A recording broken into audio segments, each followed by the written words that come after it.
हम लोग का टॉपिक जो चल रहा था विज्ञान और मापन, तो उसमें बता रही है कि आज तीसरा क्लास है।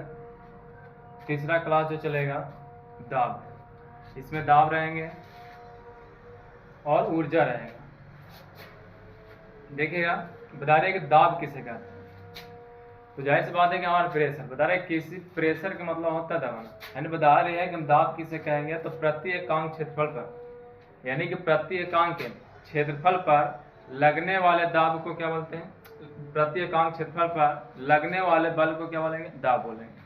यानी वही बोलेंगे है कि प्रति एकांक क्षेत्रफल पर लगने वाले बल को दाब कहते हैं। यानी कोई भी हमारी स्थिति होगा वहां पे क्या होनी चाहिए, यानी कि प्रति एकांक यानी किसी एक क्षेत्र में क्या होना चाहिए, दाब लगना चाहिए।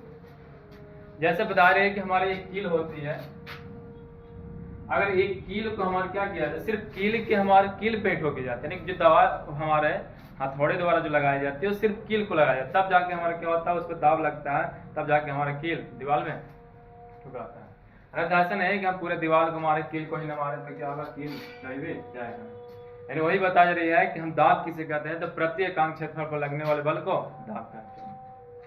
अब रही बात कि दाब हमारे क्या होता है कि दाब बराबर बल बटा क्षेत्रफल, यानी दाब बराबर बल बटा क्षेत्रफल। यानी बता रहे कि जब भी अगर आपको ऐसे मात्रक निकालना होगा तो देखिएगा बता रही है कि दाब बराबर बल बटा क्षेत्रफल, दाब बराबर बल बटा क्षेत्रफल।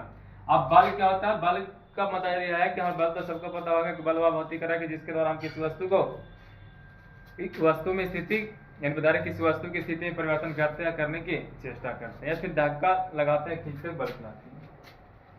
आज बता रही है कि बल कैसे मात्रक क्या होती है तो न्यूटन, यानी कि बल के ऐसे मात्रक न्यूटन, तो उसे एन से सूचित किया। क्षेत्रफल कैसे मात्रक क्या होता है तो मीटर स्क्वायर, यानी कि हमारे यहाँ पे क्या होगा कि एन बाई मीटर स्क्वायर, तो हम बोल सकते हैं कि पास्कल कैसे मात्रक क्या होगा, न्यूटन प्रति मीटर स्क्वायर। यानी बता रही है कि दाब कैसे मात्रक क्या होगा, ऐसे बोली जाती है दाब कैसे मात्रक पास्कल होती है, ठीक है।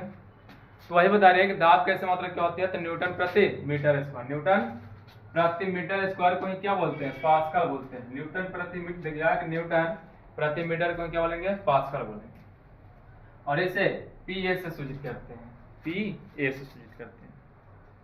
अब रही बात वायुमंडलीय दाब किसे कहेंगे, तो वायुमंडलीय दाब कहता है कि वायु द्वारा, देखिएगा कि वायु द्वारा वायुमंडल में लगाने वाले दाब को वायुमंडलीय दाब कहते हैं, या फिर बोल सकते हैं कि वायुमंडल में वायु द्वारा डाले गए दाब को वायुमंडलीय दाब कहते हैं।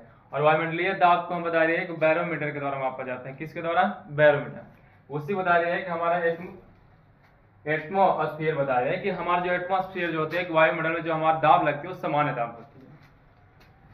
यानी पूछी जाएगी आपसे प्रश्न जो पूछा जाएगा कि वायुमंडलीय दाब को किसके द्वारा मापा जाता है तो बैरोमीटर के द्वारा। अगर सामान्य दाब बोला जा रहा है तो हमारे क्या होगा, एटमॉस्फेयर बोल सकते हैं, यानी कि एक एटमॉस्फेयर बराबर कितना होता है तो 1.0, देखिए 1.01 गुणे 10 के पावर 5 पास्कल के बराबर होता है। अब यहाँ पे बताया जाएगी आपको कि एक होती है कि हमारा ताप, अब बताइएगा कि ताप यहाँ से हटा दे रहे हैं,